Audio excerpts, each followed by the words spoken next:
ये तीसरा प्रकल्प है जो महाराष्ट्र के हाथ से निकल गया।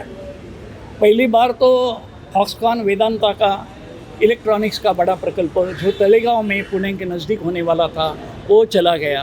बाद में वर्ल्ड ड्रग पार्क जो रायगढ़ जिला में रोहा मुरुड के बाजू में होने वाला था, जिसके लिए MIDC ने 6000 एकड़ ज़मीन भी तैयार रखी थी, वो प्रकल्प केंद्र सरकार ने महाराष्ट्र से रद्द करके गुजरात को दे दिया।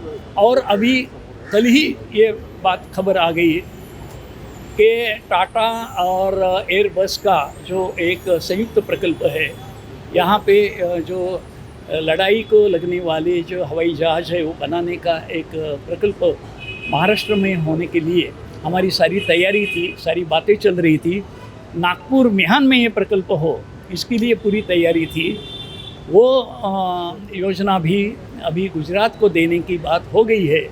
तो ये तीसरा एक सदमा महाराष्ट्र के लिए बड़ा दुख देने वाला है। और हम ये सोचते हैं कि आने वाले दिनों में कम से कम जो बातें कंपनियों से उद्योगों के साथ हो रही है वो सारे प्रकल्प महाराष्ट्र में रहे, दूसरी जगह न जाए, इसके लिए जिनकी जिम्मेदारी है उन्होंने प्रयास करने चाहिए। उनको अगर खुद पर इतना विश्वास नहीं है कि हम नहीं कर सकते तो दूसरों की मदद लेने में कोई हर्ज नहीं। दूसरे सारे लोग महाराष्ट्र के लिए मदद के लिए तैयार है। मैं जानता हूँ कि महाराष्ट्र में उद्योगों के संगठन हैं, बहुत बड़े बड़े संगठन हैं, उनके प्रमुख इसके लिए हमारे साथ आ सकते हैं। दूसरे, मुंबई ये देश की एक आर्थिक राजधानी है, कमर्शियल कैपिटल है। तो यहाँ पे सबसे बड़े जो उद्योग है देश के, उनके प्रमुख मुंबई में, हर उद्योग के अध्यक्ष CEO मुंबई में है, उनकी मदद ले सकते हैं। अगर मंत्रीगण को समय नहीं है इस काम के लिए तो ऐसे जाने माने लोगों का एक डेलीगेशन बना के दिल्ली में भेजा जाए और दिल्ली में वो केंद्र सरकार से बातचीत करेंगे। महाराष्ट्र की कैसी तैयारी है, महाराष्ट्र का जो इंफ्रास्ट्रक्चर है, महाराष्ट्र की जो स्किल मैन पावर है, इसके बारे में केंद्र सरकार को फिर एक बार जानकारी दे करके आने वाले दिनों में जो भी योजनाएं हैं वो महाराष्ट्र में आए, इसके लिए प्रयास करने की ज़रूरत है। इसके लिए जो भी सहयोग चाहिए वो देने के लिए हम सभी तैयार हैं कि महाराष्ट्र की हित की जब बात आती है तो ये तू मी करने से नहीं होने वाला है, ये काम करना ही होगा। और ये काम अगर जितने जल्द से जल्द हो तो मैं जानता हूँ बहुत सारे प्रकल्प और भी महाराष्ट्र में आ सकते हैं, लेकिन उसके लिए थोड़ी मेहनत करनी पड़ेगी, उसके लिए थोड़ा फॉलोअप करना पड़ेगा, काम करना पड़ेगा। अभी एक सौर ऊर्जा का बड़ा प्रकल्प आने वाला है और इसमें एक बड़ी लागत लगेगी। ये भारत सरकार के द्वारा ही ये परियोजना तैयार की गई है और हमारी इसके बारे में चर्चा टाटा ग्रुप से हुई है। और औरंगाबाद में बिडकिन जो गांव है वहाँ हमारी इंडस्ट्रियल इस्टेट है MIDC की, वहाँ उनको ज़मीन देने की बात भी हमने तय की है। प्लान पे वो ज़मीन को मार्क करके रखा है। अभी भी टाटा ने हमारे साथ एग्रीमेंट तो नहीं किया, लेकिन हम उसके लिए प्रयास कर रहे थे। कभी ऐसा ना हो जाए कि ये प्रकल्प भी दूसरे राज्यों में गया। इसके लिए क्या प्रयास किया जाए ये जानने के लिए महाराष्ट्र की जनता उत्सुक है। जनता इसलिए उत्सुक रहती है कि जब इंडस्ट्री आती है, निवेश होता है, तो उससे रोज़गार तैयार होते हैं और ये रोज़गार महाराष्ट्र में तैयार होना ज़रूरी है।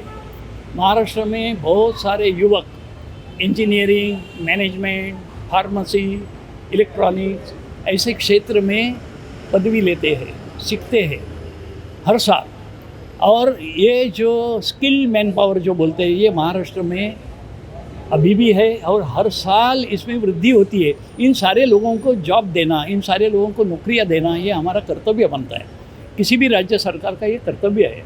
इसके लिए क्या प्रयास है, इसके लिए कौन सा नियोजन है, ये जानने के लिए महाराष्ट्र की जनता उत्सुक है। सर क्या वजह है कि ये जो प्रकल्प यहाँ से जा रहे हैं और जा रहे हैं तो सिर्फ गुजरात में ही क्यों जा रहे हैं? अभी इसकी जांच तो मैं भी कर रहा हूँ, लेकिन मुझे कुछ बातें समझ में आती है। एक तो पिछले 3 ही महीने में 3 प्रकल्प गए, पहले नहीं गए, अभी गए। कम से कम अनाउंसमेंट तो अभी हुई है, इसलिए तो आप लोगों ने सब लोगों ने इसकी खबरें सब तक पहुंचाई।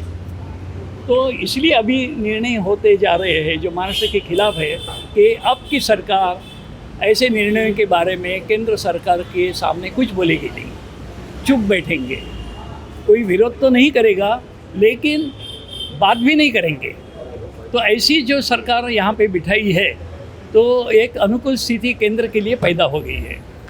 तो दूसरी बात यह है कि सारे प्रकल्प गुजरात में जा रहे हैं, इसका कारण गुजरात में चुनाव होने वाले हैं और चुनाव जल्दी नहीं होए इसका प्रबंध कर दिया गया कि हिमाचल प्रदेश की तारीख जाहिर हो गई, गुजरात उसी वक्त होना था लेकिन उसको समय दिया गया। समय इसलिए कि जिसके समय का उपयोग करते हुए भूमि पूजन होगा, नारियल टूटेंगे, अनाउंसमेंट होगी, जाहिर बातें हो सकती है, इसके लिए समय मिलने के लिए और गुजरात चुनाव में इसका लाभ मिलने के लिए ये अभी जल्दबाजी में किया जा रहा है।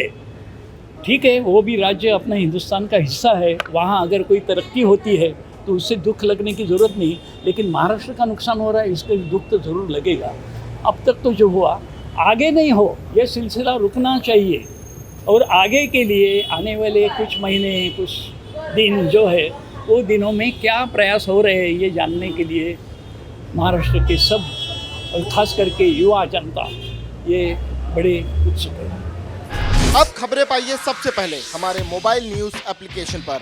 एंड्रॉइड या iOS प्लेटफॉर्म पर जाइए, HW न्यूज नेटवर्क को सर्च कीजिए, डाउनलोड कीजिए और अपनी सुविधानुसार भाषा का चयन कीजिए। खबरों की भीड़ में अपने काम की खबर पाते रहिए।